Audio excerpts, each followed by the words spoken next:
I told him I'm going to give it a 6-month shot at this, and I am feeling a difference. Well, needless to say, when I woke up the next morning, I mean, it was like, oh my gosh, I slept wonderfully. I do feel a change, and I'm very glad that I took the step just to better your health. If you feel a better 5 hours more a day, it's worth it. It's worth every bit of it. And I'm not regretting doing this. I would say that if you're skeptical, to take a deep breath and try it, because it can't harm you. Yeah, really, really think about this. It can really change your life.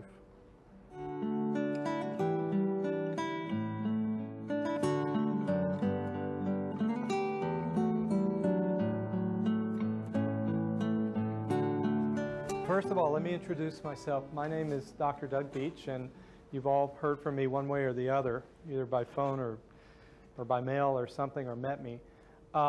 And thank you so much for coming to our fibromyalgia and chronic fatigue seminar that Dr. Mishra and I are putting on tonight.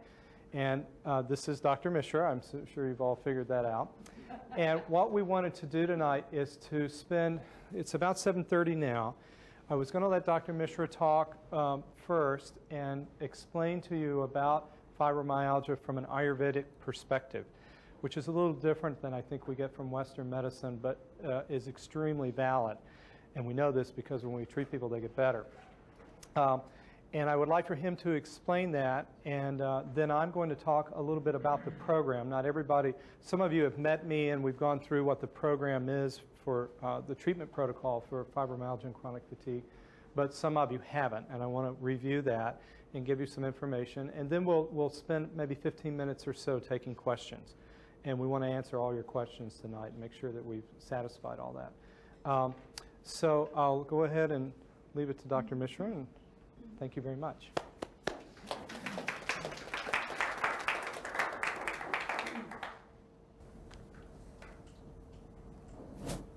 So how many of you know about Ayurveda?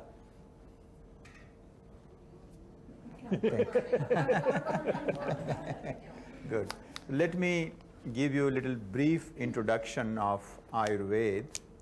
What is, you can say Ayurveda or Ayurveda in English and Ayurveda in Sanskrit. It's a science, at least 5,000 years old science. Of course, originated in India, but nowadays it's becoming very popular in all over the world, including your country. And it has two root words. One is Ayu, means life, Veda. Ayu means life, Veda means knowledge. Again, because the way this science is all organized, it's originally written by the creator of this world, who created us, who created vegetables, who created grains, who created herbs, who created stars and moon. That God, according to our Vedic knowledge, that God created this science originally. Like when some scientist is making very sophisticated machine, at the same time he has to make the manual to take care of that machine, take care of us, take care of everything. So originally we believe that the creator of universe has created this science. And Ayu means life, and every word has its own definition. Every word, whether it is definition of Ayurveda, or knowing about an organ, or knowing about a disease, or knowing about a herb or mineral, every word has a definition, a complete, eternal kind of definition which doesn't change in time. It always remains the same thing. So Ayu has its own definition, And the definition is, I will translate, the combination of physical body, mind and heart and senses. When all these four factors are working together, that state is called Ayu, life. Ved is the knowledge, but eternal knowledge, which doesn't change as time to time. I change my theory. No, this is eternal, like pure eternal knowledge, like sun is always going to rise from east, that kind of knowledge. This science is dealing with Ayu, means whenever we are talking about any disease or any health, whenever we are evaluating health or trying to diagnose the disease, we always evaluate physical health, mental health, emotional health, sensual health, and spiritual health.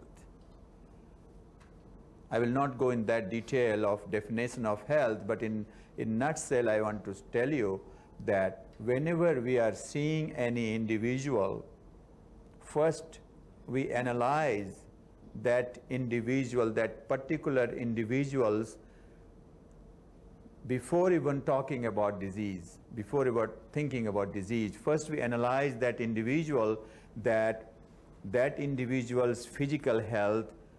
How is the physical health? Is there any mineral deficiencies there? Any hormonal imbalances there? All about physiology and physiological changes and imbalances in terms of physiology. Then we evaluate their mental and emotional strength. How is their mental state? How is their emotional state? How they are thinking? How much negative they are about their disease and life? How much positivity is there? How much, we ask questions. We ask questions, how you feel about your disease? If they say, oh, I came here somehow, but I know my disease is incurable because some MD told me that you just take the medication. It is never going to go. Then we try to tell them that no, this is not the case, we are trying to do this. So we are enhancing their psychological strength first. If you keep negativity in your mind that your disease is never going to be cured, then you are already making some psychological toxins, and which is disturbing your immune system. And then what you do? You have to fight against your own toxins first. Forget about curing the disease. So we evaluate that also and try to take care of that part. Is there any emotional trauma going on? Of course, we see pulse, and Dr. Beech knows very good about pulse also. Pulse is one of the parameter, one of the tool among 8 other tools in Ayurveda to know, to evaluate that how this person's psychological health, sensual health, mental health, emotional health, physical health, and spiritual health is doing. So we evaluate all those factors first as individual.